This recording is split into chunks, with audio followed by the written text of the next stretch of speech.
é uma apresentação é um pouco longa, porque eu tomei tudo a arritmia, tanto Brad como taquiarritmia, sim. Então ficou um pouquinho longa, mas é quase o resumo, o mais concreto e o mais importante, eu acho.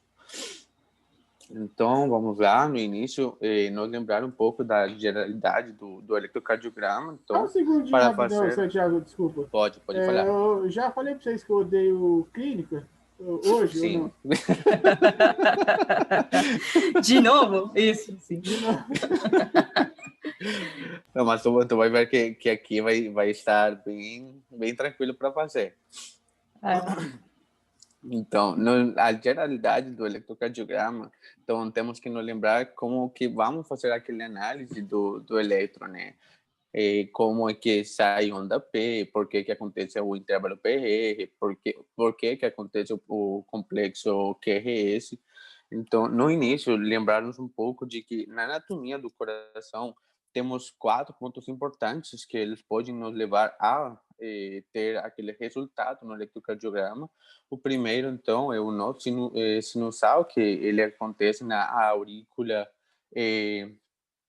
direita, e ele vai fazer a primeira sinal elétrica do coração. Daí ele vai mudar aquele sinal para o nó atrioventricular. Esse nó atrioventricular é onde a gente geralmente tem vários problemas relacionados, onde vamos fazer a diferenciação principalmente nas taquiarritmias, né? E depois disso ele vai então para o feixe de His, no ramo direito e esquerdo, e finalmente vai chegar na fibra de Purkinje. Aí, então, é todo a parte de como que funciona aquele sistema elétrico autônomo do coração, lembrando um pouco de que o coração não depende, na maioria da sua parte, o sistema nervoso central, sim? É um sistema elétrico um pouco mais independente do corpo.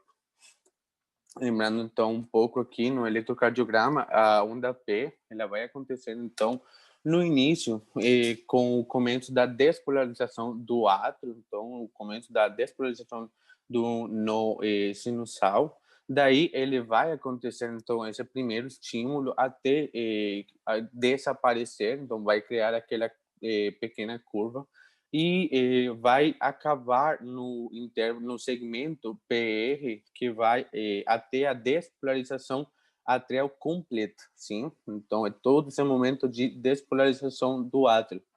Nesse caso, então, quando temos a onda P e o intervalo PR, é onde temos toda aquela despolarização. Intervalo, porque sabemos que intervalo é desde o início da onda P até o início do QRS.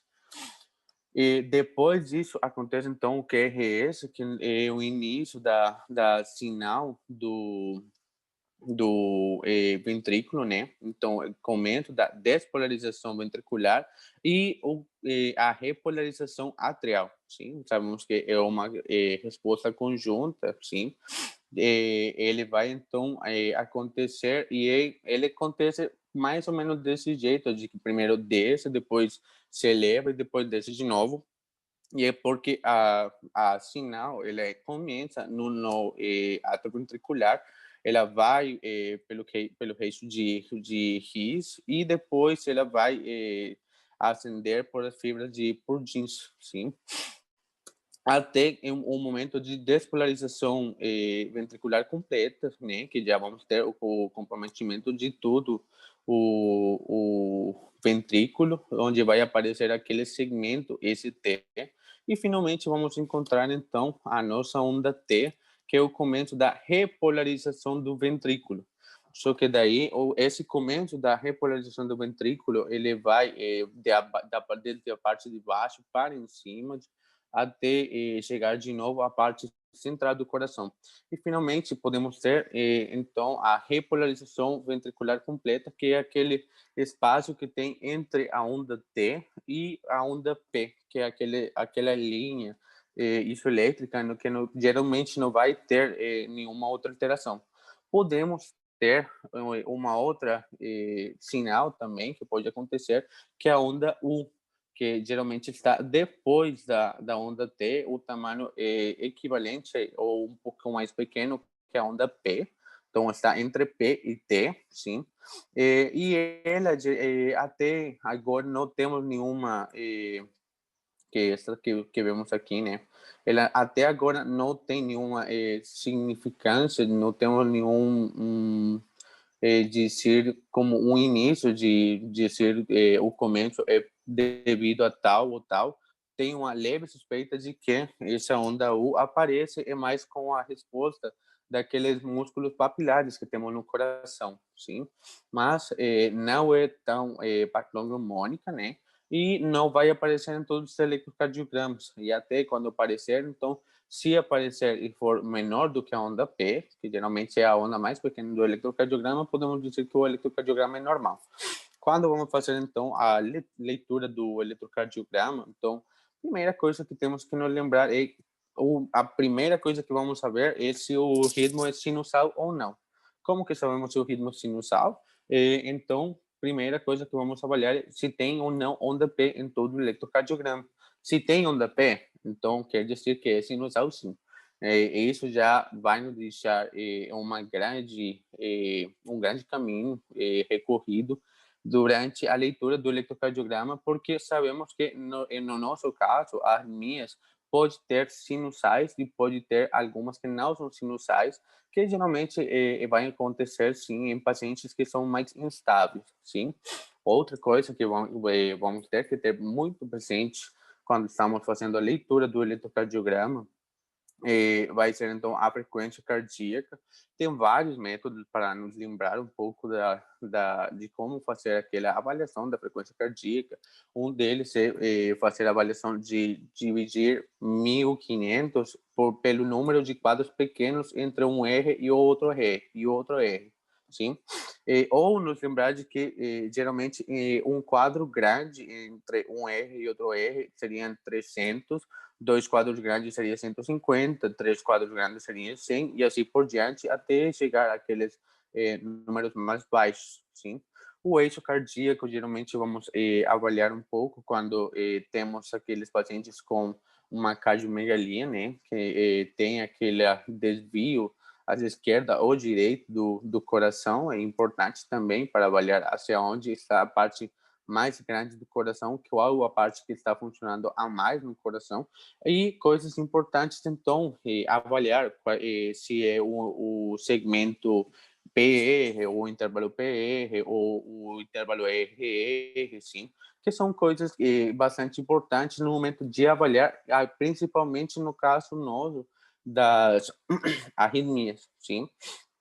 Sabemos, então, que vamos dividir as nossas arritmias em arritmias de frequência cardíaca baixa, diminuída, ou taquiarritmias, que são aquelas que têm frequência cardíaca elevada, sim? Primeira coisa, então, que vamos avaliar aqui, então, são a geralidade de como pode acontecer aquelas arritmias. Geralmente são alterações de automatismo por aceleração ou desaceleração no nó auriculoventricular, que quem vai nos dar, então, se é um ataque à arritmia, quando esse nó auriculoventricular vai se despolarizar rapidamente, ou quando ele é muito lento, então vai acontecer a bradicardia, sim? Também podemos ter casos de batimentos ectópicos, principalmente nas taquiarritmias, né? Que pode ser geralmente por distúrbios na junção do nó auriculoventricular ou distúrbios no, elétricos atriais ou dos ventrículos, né? Podemos ter também, então, os distúrbios da condução atrioventricular, então, podemos ter uma resposta lenta, que geralmente vamos ver nos bloqueios auriculoventriculares, primeiro, segundo, terceiro grau, ou acelerada quando, por exemplo, no síndrome de Ward-Parkinson-White.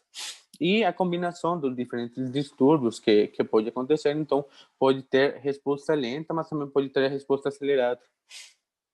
Vamos começar então a bradiarritmias, principalmente as que temos são a bradicardia sinusal, a arritmia sinusal e os bloqueios atrioventriculares. Vamos falar um pouquinho de cada uma. A definição, então, no caso de bradicardia sinusal, a primeira coisa que vem no nome dele é que tem onda P, então, geralmente acontece em pacientes que são um pouco mais estáveis. Ela vai acontecer, então, para pacientes com uma frequência cardíaca menor do que 100, do que 50 batimentos por minuto, e o intervalo PR é proporcional, proporcionalmente aumentado. Então, ele vai aumentar um pouco, além de que vamos ter um intervalo RR que também vai estar aumentado do normal, sim? O que vai nos levar a identificar um pouco aquela parte das bradicardias, sim?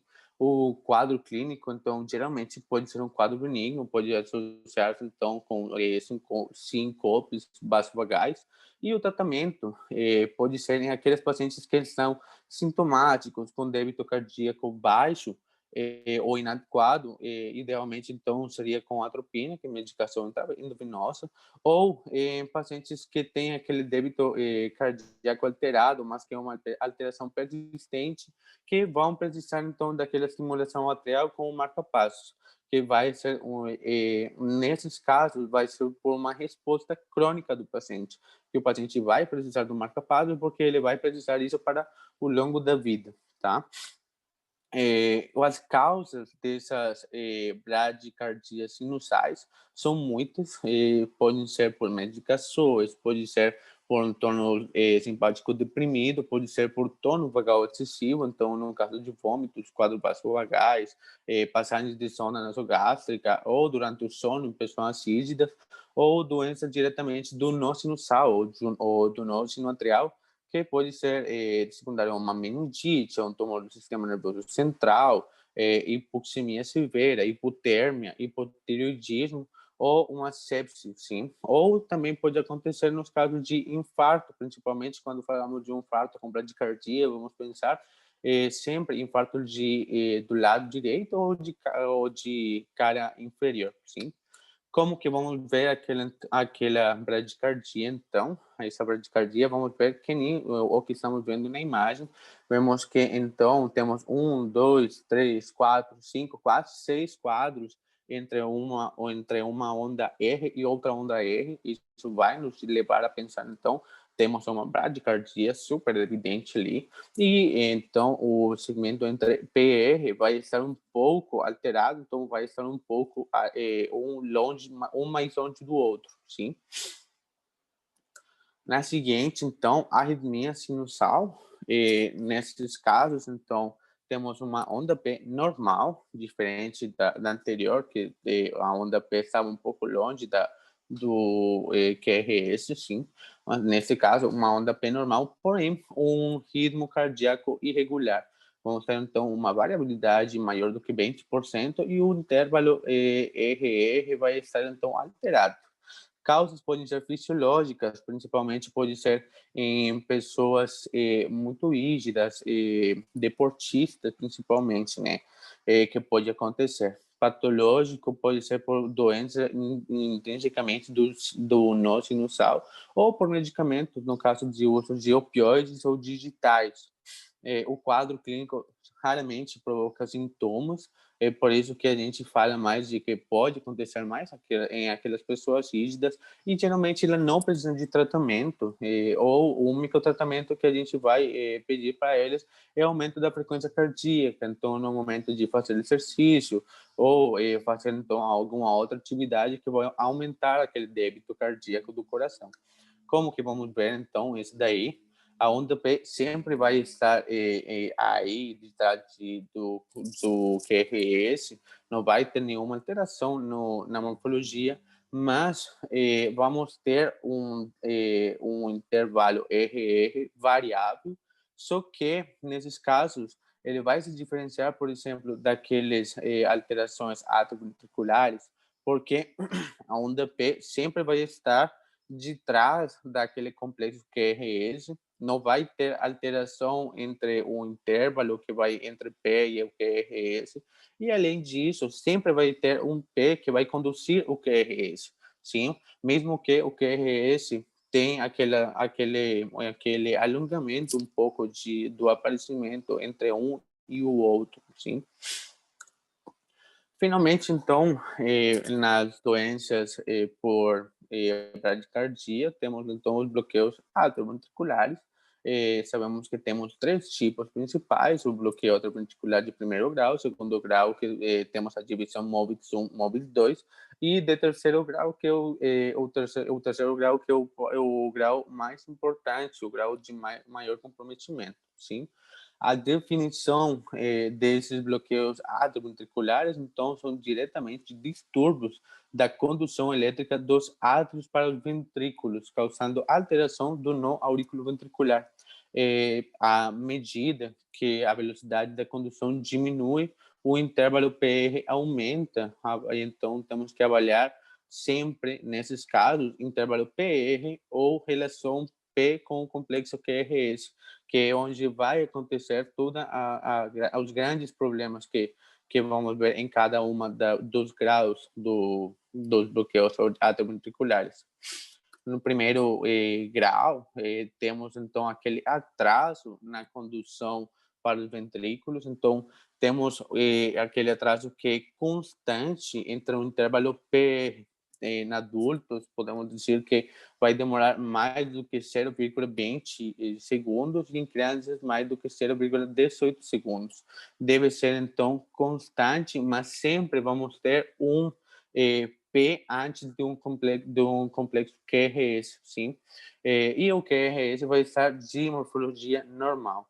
Causas podem ser, de novo, fisiológicas, então, pessoas deportistas ou pessoas vagotônicas no momento de sono, e patológicos podemos ser miocardiopatias, efeito de drogas ou processos degenerativos. No caso, como que vamos ver esses daí, ela sempre vai estar P antes do complexo QRS, sim, mas ela vai estar aumentado esse intervalo. Então, sabemos que o intervalo vai desde o início da onda P até o início do complexo QRS e vai estar, então, um intervalo aumentado de tamanho, sim. Isso é o que temos que ter presente nesses casos, mas é sempre constante. No que estamos vendo aqui, vemos que tem 1, 2, 3, 4, 5, 6 quadrinhos pequenininhos e sempre é constante durante todo o eletrocardiograma. No anterior também temos 6 quadrinhos pequenininhos, 1, 2, 3, 4, 5, 6, e sempre vai aparecer do mesmo jeito, tá? A diferença desse com o bloqueio atrioventricular de grau 2 com o MOBITS 1 é que ele, no MOBITS 1, ele vai começando a ficar um pouquinho mais longe a onda P do complexo QRS. Então, a definição diretamente é uma falha na condução do nó atrioventricular. Causa pode ser, então, paciente com aumento da frequência cardíaca, mas que ele tem um bloqueio atrioventricular de primeiro grau, e geralmente é um quadro benigno que não gera sintomas e não evolui para outras alterações, por exemplo, o grau 2 ou grau 3, tá? Como que vamos ver esse daqui? Então, vamos ver primeiro que o intervalo PR vai estar de trás daquele complexo que é esse, sim. Mas daí ele vai aumentando de tamanho, até que tem um momento de que aquela P, ela não vai conduzir um QRS. Depois de uma onda P, vamos ter outra onda P. Só que no que acontece nesses casos é que aquela onda P que aparece depois daquela onda P que não gerou nenhuma condução de QRS, vai ter de novo aquele espaço pequenininho. Então, é como voltar no início, é como uma coisa mais cíclica. Vai aumentando, aumenta, não conduz, então volta de novo. Aumenta, não conduz e volta de novo. No eletrocardiograma, então, especificamente, o que vamos ter é um aumento progressivo do PR até desaparecimento da onda P. Intervalo PR após P bloqueado é o mais curto com a diminuição do intervalo RR, e causa da onda P bloqueada mede menos do que o duplo do intervalo RR anterior. sim, que é o que a gente já estava falando aqui, de alterações no intervalo PR, a medida que tem entre uma onda P e a outra, tá? Vamos falar então das que são um pouco mais patológicas, que no início vamos com essa que é o bloqueio atrioventricular de segundo grau, MOBIS 2. Essa é diretamente por distúrbios infranodais do átrio ventricular. A causa pode ser diretamente pelo distúrbio, porque tem aquela alteração na condução do impulso elétrico, ou pode ser, no caso, por um infarto de cara anterior, sim? Pode, um quadro clínico que pode evoluir a ser um bloqueio atrioventricular do grau 3, pode ter aqueles sintomas que aparecem geralmente no infarto, então aquele dor, aquele mal-estar, sudorese, sim. E o tratamento, sim ou sim, tem que ser o marca-passos, que é o que vai nos levar a que o coração fique bem e fique tranquilo. Como que ela vai aparecer, então? O intervalo PR vai ser constante, vai ser normal, só que o que acontece aqui é que o complexo QRS deixa de aparecer, sim? Então, vamos ter uma onda P sem um QRS. Então, olha aqui, temos uma onda P, não temos QRS, mas depois aparece outra onda P com QRS, intervalos e tudo absolutamente normal, onda P com QRS, intervalos absolutamente normais, e depois temos uma outra onda P e não aparece mais o QRS. Então, é aquele distúrbio na condução do nó atrioventricular depois, é a parte descendente, tá? Finalmente, então, temos o bloqueio atrioventricular total ou de terceiro grau. A definição dele, então, é aquela dissociação atrioventricular completa, assim, um ritmo ventricular mais lento que o atrial. Então, vamos ter aquela discordância entre a onda P e o QRS. Eles vão ir cada um por seu lado, cada um acha que é o dono do coração, então a P vai por um lado, o R vai por outro, mas eles sempre vão conservar o espaço entre P e P, ou QRS e QRS, que a gente vai ver mais para frente. As causas são múltiplas, pode ser, de novo, reflexos vagotômicos excessivos, pode ser por cirurgias, distúrbios eletrolíticos, miocardite, doenças de Chagas, doenças autoimunes, processos infiltrativos ou estenose aórtica calcificada. Sim? O quadro clínico frequente tem uma frequência ventricular oscilando em torno de 40 batimentos por minuto, então são quadros que a pessoa vai se sentir bastante cansada, tá? Como que vamos ver, então, este daqui? O intervalo, então, que eu já falei para vocês, vão ser intervalos mantidos entre PP e RR, que é o que estamos vendo aqui embaixo. A parte verde, ele vai nos dizer o intervalo entre a primeira onda P e a segunda onda P, sempre tem a mesma medida, e o intervalo entre onda R e onda R sempre vai ter a mesma medida, tá? Só que nesses casos, os complexos QRS podem variar a sua morfologia e a duração. O que acontece é que tem momentos em que não vai aparecer um QRS, então vamos ter onda P, QRS, onda P, não temos QRS, onda P, não temos QRS, de novo onda P, e aí temos a condução. Só que os espaços sempre vão estar constantes, mantidos, tá? Isso geralmente é o que vamos ver em cada um dos bloqueios atrioventriculares. Então, no início, primeiro grau ou MOBIS 1, vamos lembrar que o que acontece é a alteração entre o P e o QRS. O primeiro é constante e o segundo é aquele que vai aumentando. E depois disso, então, temos aquelas alterações que não tem nada a ver entre o P com o QRS, porque o espaço do intervalo é constante, só que ele vai ter, sim, alterações na condução do QRS, tá? Tratamento, no geral, para todos eles, desde o primeiro grau até o último grau, sempre que o primeiro grau e o grau 2, o MOVID-1, sejam sintomáticos, vamos ter, então, marca-passo definitivo ou bloqueios transitórios, que pode ser por um marca-passo transitório ou por drogas vagolíticas, como a atropina, sim? No caso do marca-passos, temos que sempre nos lembrar que, geralmente, ele vai ser de primeira escolha, nos bloqueios atrioventriculares de segundo grau MOVID-2 ou em aqueles bloqueios atrioventriculares totais ou de grau 3, que é a mesma coisa, sim? E pode ser também aquele necessário na bradiarritmias sintomáticas, menos na de primeiro grau, que não é reversível e há sintomas, tá? Então, sempre, geralmente, o que a gente faz nas bradicardias, no geral, marca passos, porque o que estamos precisando é que elas tenham aquele estímulo adicional para que mantenha aquele ritmo normal e podemos, além disso, o estímulo que seria pelo marca-passos, podemos ajudar rapidamente o paciente com drogas vagolíticas como a atropina, que geralmente é o que a gente vai usar para aumentar aquele débito cardíaco, sim?